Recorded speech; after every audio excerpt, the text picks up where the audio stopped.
Good morning, good afternoon, everybody. Welcome to our webinar today on how to get the most out of your Oracle ULA and then get the heck out of it and move to Support Revolution's third-party support. My name is Craig Guarente. I'm the CEO and founder of Palisade Compliance, a longtime um, Oracle expert, I guess, working on 29 years now between Oracle and Palisade. And I'm happy to be joined by my friend Victoria Molloy with Support Revolution. So, Victoria, welcome. Please introduce yourself. Tell us something about Support Revolution. And thank you very much for your time and participating today. Great, thanks, Craig. So I'm Victoria Molloy. I'm the Chief Commercial Officer at Support Revolution. I've been with the business for over 20 years and very similar to yourself, worked alongside Oracle as a partner. And now since 2012, so 2012, we have been providing Oracle alternative vendor third-party support and maintenance. And hopefully that's what we can get into today in a little bit more detail.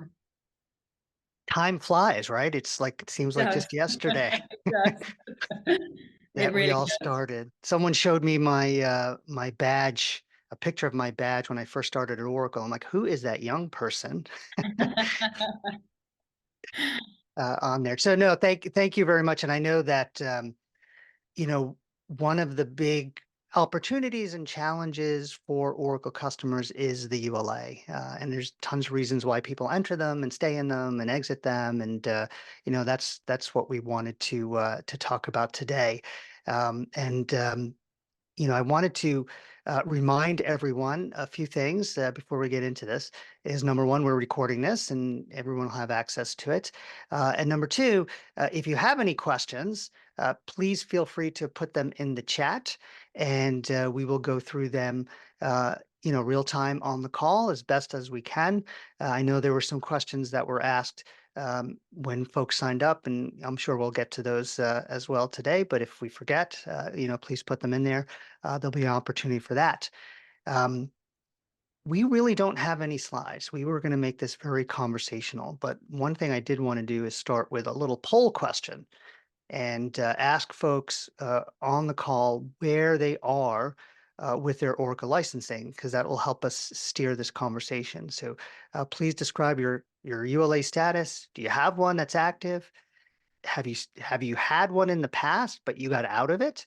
You're thinking about a ULA, you've never had one, you're thinking about one now, or we have no ULA. So please, put your answers there, and this will give us some insight onto the call. So Victoria, ULA is always a hot topic. I feel like we could have had this conversation 20 years ago and be talking about challenges with ULA. So what are you seeing? What are customers asking you for, and sort of how are they being impacted by their ULAs with Oracle? Well, I think, as you know, we replace Oracle in the support cycle. So we replace Oracle and customers can save up to 90% on their support fees. But to allow customers to be able to benefit from the savings and the support service, they need to have perpetual licensing. So for customers and prospects that we work with that are in ULA agreements at the moment, the tough question that they find, there's a few, and we'll start at the top. So I think the first one I get a lot is, it's in 12 months' time. Shall I start looking at it now? So I know you and I speak about this on occasion. And I suppose from your experience, customers that I work with, they don't know whether to start the certification process 12 months before, 18 months before, a month before. It's that time of year at the moment. And I'm sure you're getting a few people knocking on the door for advice, as are we. What do we do? So really, I think it's timing is the biggest question we get asked a lot from customers that we speak to. Yeah, the reality is most companies who come to us for help come to us the last year, right? That's sort of Yeah. in general, unless they're an existing client and sort of we can get ahead of that. But my recommendation is to start thinking about the certification and the exit while you're negotiating the ULA. Think about, so if I'm going to be signing a ULA in May of 2024, so at Oracle's fiscal year end, the next few weeks, I'm thinking about a ULA. I need to be looking at that from the lens of not only how do I get the most out of it, but how do I get out of it at the Yeah. end? So looking at the terms and conditions. So, we say it's never too early and it's never too late. So if I was helping a customer negotiate a ULA now, I'd be asking them questions about 3 years from now, what's going to be happening. And I will tell you, since many Oracle ULAs expire in May, we will get calls in June. And I will get a call on June 5th this year, I'm sure. Our ULA expired last week, and now we need to certify. Help us. And we, of course, we can help them. But the longer you have to plan during the ULA, the more helpful you'll be at the end of it, and the better position they'll be in. So it's never too early. It's never too late. But I would start today. It's like planting a tree. When is the best time? 20 Yeah. years ago, the second best time is today. So I would get started on that today. Yeah, and I think that's really good advice. I think it's never too early, it's never too late. And when we have customers that have certified their ULA agreements and moved across to our support service, the process is usually taken a while because it's getting the understanding of not only third-party support, but the certification of the ULA process, that whole thing. And it's a combination of the two. So where I think it can help organizations who are looking at this potentially in the future of getting the benefits of third-party support, like you said, is to try and plan in advance as much as possible. Right. And looking at those usages, because once you're in third-party support, you have a lot more flexibility than when you're in an Oracle ULA contract, shall we say. You wouldn't think something called unlimited is very Yeah. inflexible. I have seen The I've seen a few. It's amazing. But Marissa, what were the results of our poll in terms of? Okay, 63% have an active ULA, and 13% are considering, and 25% have no ULA. So a nice cross section of a little bit of each, but primarily thanks for that. Let me close that window. Lots of folks. So we'll talk about is perfect. We'll talk about what to do because I'm assuming some of that 60 odd percent they're expiring in the next 4 weeks. So that we've seen some interesting things recently, things that we hadn't seen before. Every ULA is a little different when we talk about certification and exit. And that certification language, if I had a timeline, from 2010 or earlier when ULAs first started to today, and I took the certification language and I compared it, it just gets tighter and tighter and tighter and tighter and more restrictive and sort of more things you have to do with Oracle. So one of the things that we've noticed is those customers that are certifying is how much more pressure Oracle is putting on them uh, to basically conduct an audit, even though they don't call it an audit. Yeah. Of the certification. And actually, we're starting to see for the first time Oracle sending official audit letters. Hey, you sent in your certification. We're going to audit the certification, like not unofficially, like officially, which is nuts because they usually don't have the right to do that contractually. So we're seeing Oracle LMS behavior it gone wild almost with certifications because I think Oracle's really trying to capture that next ULA. They must be under tremendous pressure to do that this year. And doesn't that kind of brings me on to one of the other topics that I speak to people about a lot is, do we extend, do we renew, or do we certify? And I think a lot of the time people are worried. They're a little bit too worried or concerned to certify because they're not overly sure of Right. what is our entitlement, what do we have deployed? And then I suppose if they're getting official audit letters in addition to that as well, it piles on a bit more pressure in those situations just to extend those ULA agreements for further periods of time. Absolutely. I mean, one of the biggest reasons people extend is because they're nervous. I Yeah. don't know. They don't have information. They don't know what the other options are. They don't know how to certify. They don't know if they're in compliance. They don't know what Oracle's going to do with them. So it's the fear of the unknown.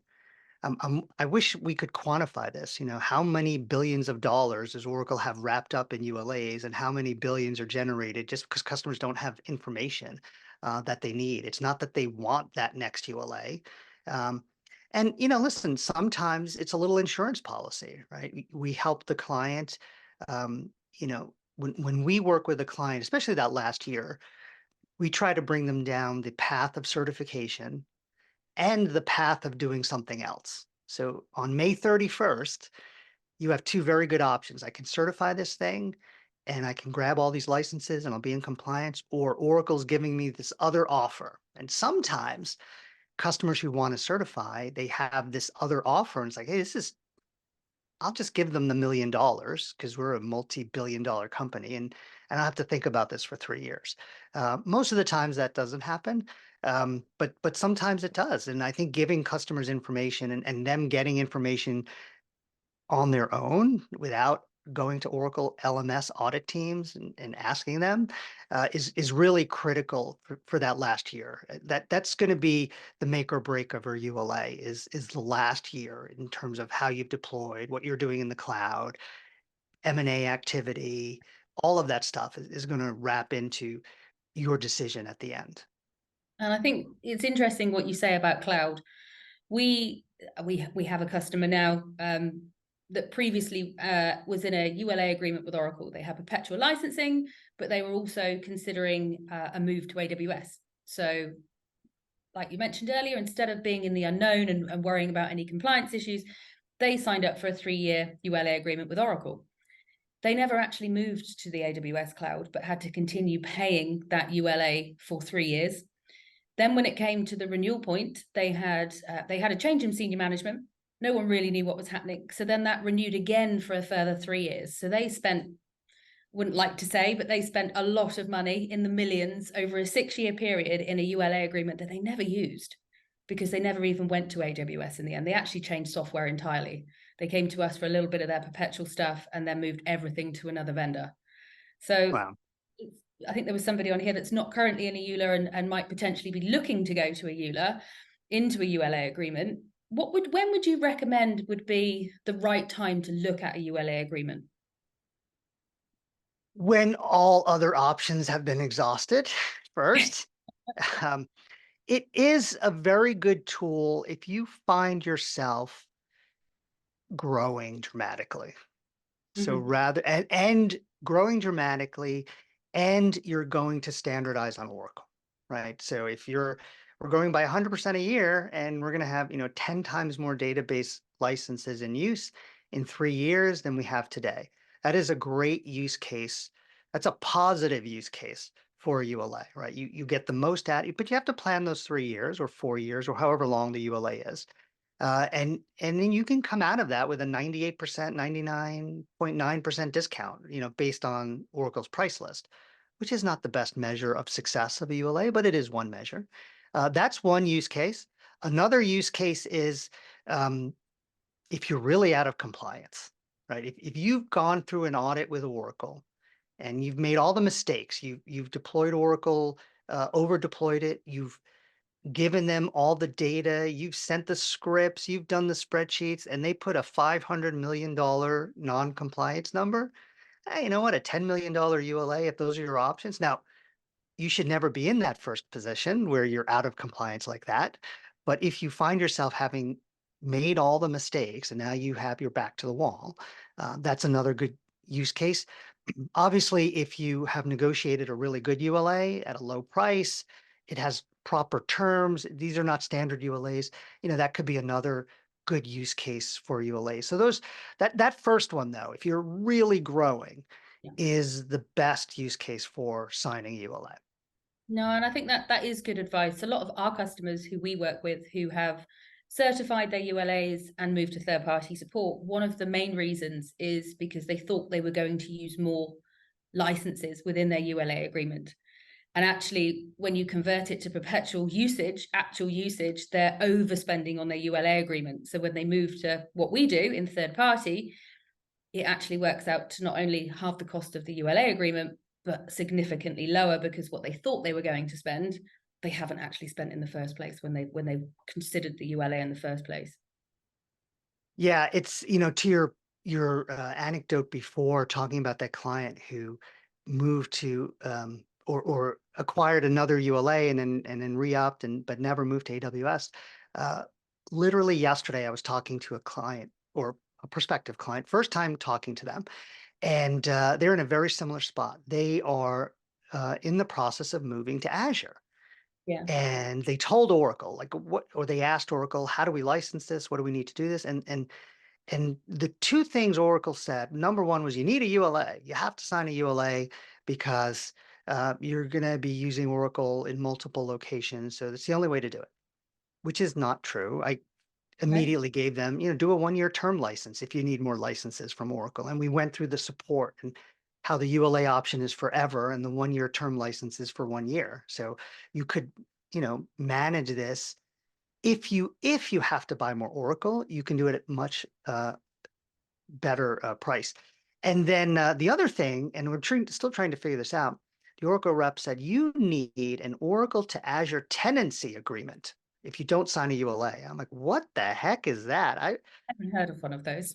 I have never heard of it. Oracle to Azure. I think someone just made something up to get this customer worried, and it worked. They're like, "Oh, we need this tenancy agreement." I'm like, "It doesn't exist. I don't know what that is." But have Oracle send it to me, and I'll take a look for you. Yeah, so I think Oracle's sales is very creative and listen, they're not bad people. They have a script to run, right? Tell customers they can't use it in the cloud. We won't support you in the cloud. Is a big one, right? And so they repeat that, which is not true. And I think, especially as customers move to the cloud, it's a great opportunity for you all because Oracle is literally telling their customers, if you move to the cloud, we don't support you. Like I've seen so many times, like, but you guys support if someone wants to run on Azure or AWS Do. or Google. Yeah, we have lots of customers. Not only are we supporting them in Azure or AWS, we migrate them to Azure and AWS as well. We look after, we can maintain it in there as well. So we do managed services around those things. So I think when we talk to customers, and a lot of people are going to cloud now, a lot of organizations, it's cloud first. It's not necessarily SaaS first, but it's cloud first for the obvious reasons. And having that flexibility to be able to go into a non-Oracle cloud allows them to still use the software that they're very happy with, but just use Right. it in a different environment, a different cloud infrastructure that works better for them, and then get third-party support as well. So yeah, you absolutely can, and we do it for many, many customers. Yeah, we're talking about moving to the cloud, but we always have to remember, like I think you just said it, customers are very happy with the software. We're working with a client now who has software, Oracle RDB, which Oracle bought from DEC in 1994. These folks bought from DEC in 1992. And they're literally still using these applications internally. And we're, trying to work on some compliance positions. So it's not the software that is often the problem or the frustrations that customers have with Oracle. It's the pricing and support policies and all that. And I just want to remind folks, if you have questions, put them in the chat. Also, we do have an offer that Support Revolution and Palisade are making to all of those who stay to the end, a free Oracle ULA assessment that we will provide to you, but you have to stick around a little bit longer to get the details on that. So I know before we were chatting, before we started the webinar, Victoria, you said you had a whole list of things that you wanted. So what else is on that list? I think Oracle are talking to organizations about PULAs at the moment, and I didn't want this conversation to go into down that road. But would you ever recommend a PULA agreement over a ULA agreement? Never. I would never recommend a PULA under any circumstances for any reason. People think they're perpetual, but we've seen the collateral damage. They're perpetual until you want a new product. They're perpetual until you want to reduce your support costs. They're perpetual until you do an acquisition, and then they're perpetual and more expensive. Then they get more expensive and more expensive and more expensive. So it is the most expensive way to license Oracle software. And I'm sure, and against our recommendations, I've had clients enter into these agreements. And as predicted, 4 years later, a new team comes in and says, oh my gosh, why are we spending so much on Oracle support? So there is an exit, just like with the ULA. There is a way to exit a PULA, even though it says it's perpetual. It's really not. If you turn off your Oracle support, the unlimited nature goes away, the perpetual nature goes away, and you have to certify similar. So a great way to exit a PULA is to move to, support Revolution and tell Oracle, we're not going to give you any more money for support. Then the contractual obligations kick in for the client to certify and tell Oracle how much stuff they're using. So that one you definitely need to prepare for, right? You should, a year before that PULA expires, you should be doing everything you can to make sure you're in compliance. You grab as many licenses as you can, and then you certify like you would a normal ULA. Yeah, because I think I'll make sure I pass that clip on to somebody we're talking to at the moment, because they're thinking of third-party support. Oracle have said, no, try this PULA. It's brilliant. It's fantastic. It'll be wonderful for you. So I'll make sure I pass on that message to them. One of the other, I don't want to say stories that I've heard, but we were working with a customer of ours now, actually. They missed their first year's certification with Oracle, so they weren't able to move to third-party support in their first year. And they said they'd missed their first year because the Oracle reps and the people they were doing their certification with, they hadn't used yourselves, they were doing it internally by themselves, were delaying responding to them and were delaying acceptance of certification. Have you got any recommendations for companies that are going through a similar process and doing it themselves without external help? Well, Oracle has no interest in you certifying your ULA. So there's no one you're going to work with at Oracle who really whose goal is to get you to certify. Their goal is to get you to renew, right? Nobody makes, when you certify a ULA, you're not giving Oracle more money. Yeah. So everybody at Oracle makes money when Oracle makes more money, right? It's just the nature of, it's not a bad thing, but so there's no one's goal, like no one gets more money to help you certify at Oracle. So you're just coming in from that position. So the fact that people are non-responsive or delaying is not surprising. We totally see that. Uh, the interesting concept is the idea of Oracle accepting the ULA certification. And again, before when I was talking about the evolution of the ULA, many, many, many ULAs that are out there, there is no acceptance. Like you give Oracle the number, and that's the number, right? There is no acceptance. So the only thing Oracle needs to do is update their records in their system. Everything else that Oracle adds into that is extraneous. Now, newer ULAs that we did not help negotiate have language like you're going to give Oracle information. You're going to, you're going to work with Oracle. You're going to, go through an audit almost, right? So if you have a suboptimal certification clause, you might have some more obligations in that process than if you have, a Palisade negotiated clause or a really old clause in your ULA. So it sort of depends, but even when you have to provide some information from Oracle, it's not described in the ULA. So it's all a negotiation on, you want to give them, listen, it is their IP. You want to make sure you're in compliance. You do that yourself. But we have one client now who certified their ULA, and they got the craziest letter from Oracle. It said, not only are we auditing you now, and this is right off the bat, right? And it's a European company. So sometimes the Oracle teams in Europe go a little nuts, but if we disagree with your certification in any way, you're going to give us more money. I'm paraphrasing now. So if you've certified too many licenses, then we say you should have, you're going to have to give us more money. If you certify too few licenses than what we say you should have, you have to give us more money, which is total nonsense. They have no right to audit the certification. And honestly, if I certified a ULA 6 months ago and Oracle audited me today, my environment is by definition, it's going to be different, right? I don't, so there's some crazy things that Oracle is doing, and sometimes it's, an LMS analyst gone wild, and sometimes it's, maybe a corporate thing that they're pushing or a divisional thing. So you really want to be careful if you're trying to do this on your own. You do not have a partner in Oracle. Like if your goal is to renew your ULA, Oracle will help you spend money with them. If your goal is to get out, you're not going to get a helping hand. There's no, again, I'm not is not a negative thing on Oracle. It's just, why would they help you? No, and I think that's the main thing. So when we work with, on the plus side, we did have a customer, I think 4 years ago, still a customer now, but 4 years ago, it took them 2 months to certify out of a ULA agreement, to move cloud infrastructure and move to third-party support for their Oracle systems.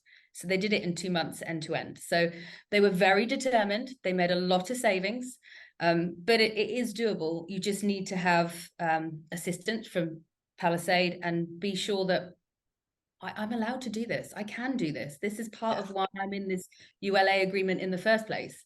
And ultimately, I want to go, for us, it was to go to third-party support. So they made the effort, and within 2 months, they'd pre-certified. They certified a month after the end, but within 2 months they've moved cloud infrastructure and moved their whole estate for third-party support. So I think it's just, from my experience, as I'm sure you probably have more experience than I do, but from my experience, it's the uncertainty in the language. I think you've mentioned that a few times. It's the language and not understanding the language that is being said to you when you're saying, well, I need to certify, here's my information. Some people feel like it goes into a black hole a little bit and they don't get any response sometimes, but if you've done your bit and your thing, then you followed the rules and you've done as you needed to.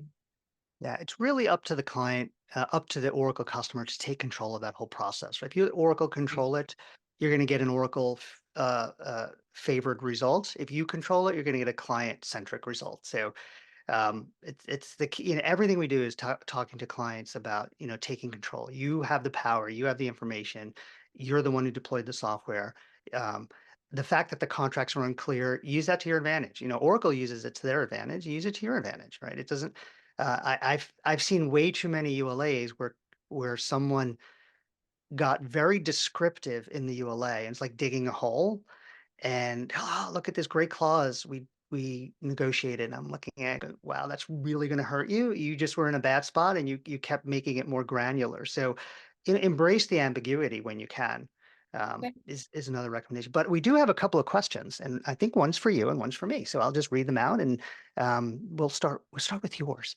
We have had in the past complex issues on Oracle software where Oracle had to provide and even develop for us specific software patches. How would third-party support be able to help in this sort of scenario? Thank you for your question. So when you move to us and third-party support, we would create initially what we call a patch archive for you. So it's your entitlement to Oracle software.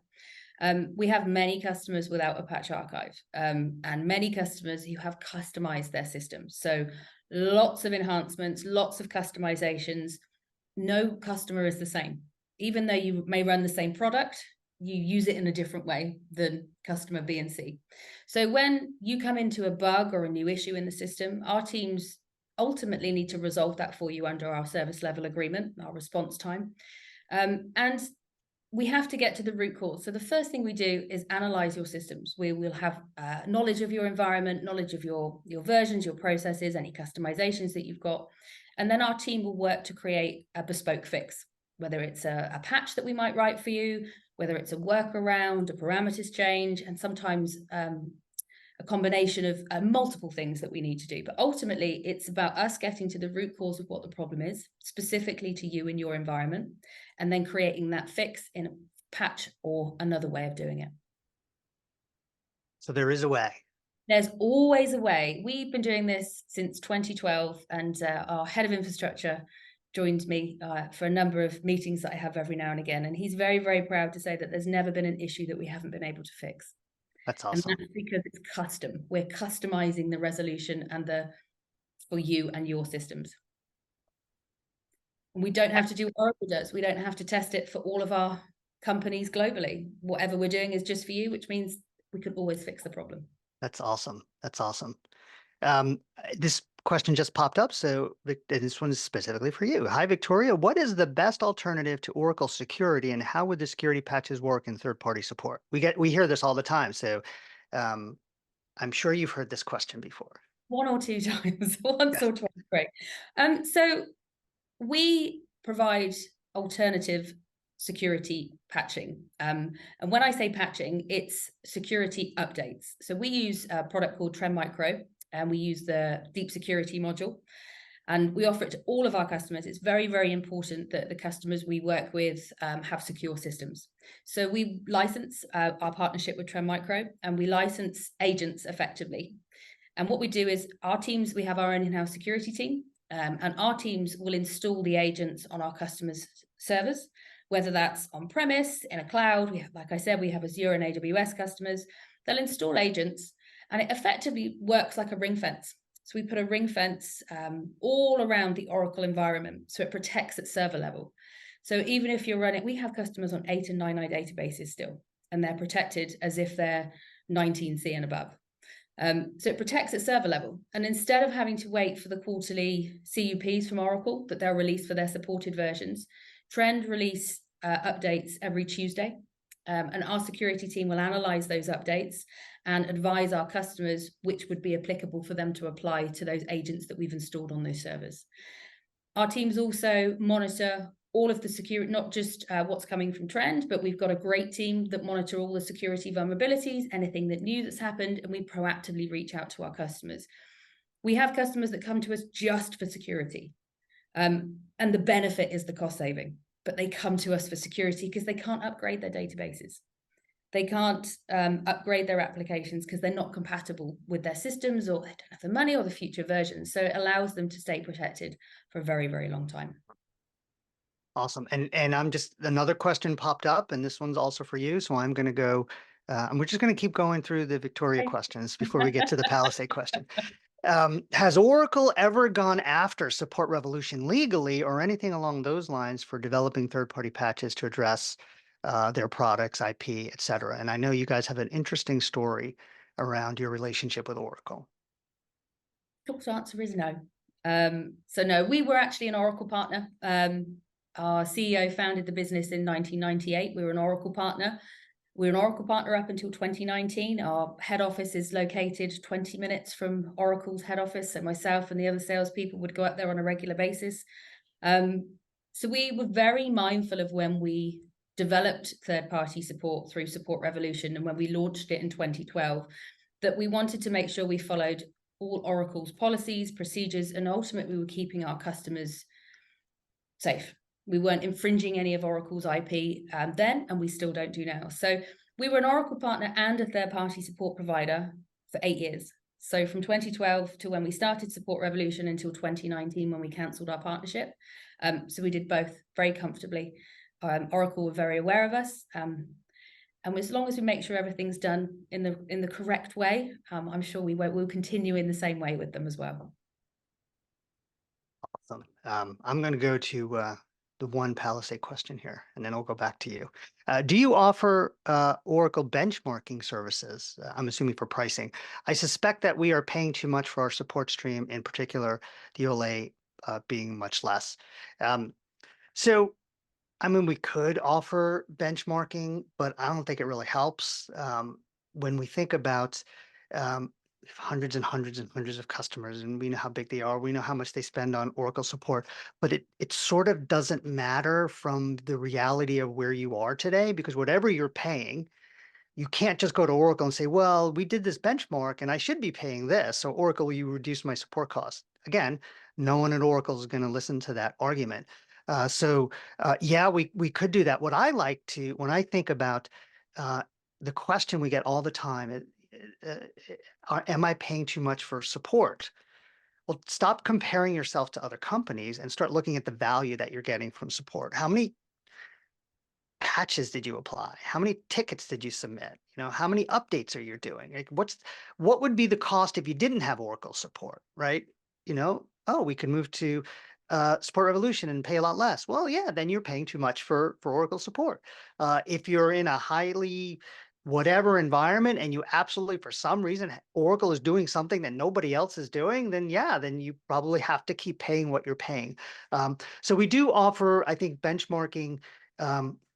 We do offer benchmarking when we're negotiating new deals, obviously. You know, this is what we would expect to pay given this kind of spend. But we have very similar type customers, and some of them, you know, have 50% discounts and some of them have 98% discounts. And there's 40 years of history you have with Oracle. So doing a benchmarking. And the one area where I would say benchmarking helps is new Oracle customers and cloud spend. What are folks spending with Oracle Cloud? And again, we have tons and tons of clients, so we can, make sure that you are getting that good deal. Often we'll get this from a procurement department. Would like to benchmark, and again, we'll provide the services, but I don't think it's as valuable as it could be. I think we need to look at the value of support differently than just the cost that I'm paying compared to other people, because it could be anything. No, and I would kind of agree with you on that. And I think if you, especially with you look at customers who have had Oracle installed, say 15 years plus, they bought it many, many years ago. The price of those products hasn't increased enough based on their annual increase in support costs. So what we're finding, it's interesting, a benchmarking question really, because we get it a lot. I mean, as I'm sure you do, we do as well. We look at customer software lists and we say, well, that person there is paying that person there, and they're totally different. But Oracle publish their list price. It's all published online, and it's about, as you said, how many tickets are you raising? Also, how much is it costing you to continue to upgrade? I think it's a really important thing to look at. So not only are you paying a support partner to look after the system, you're paying Oracle, but you're also paying millions, hundreds of thousands, millions in some cases, just to keep your systems up to date and continue to be able to be security patched and get the fixes that you need for your systems.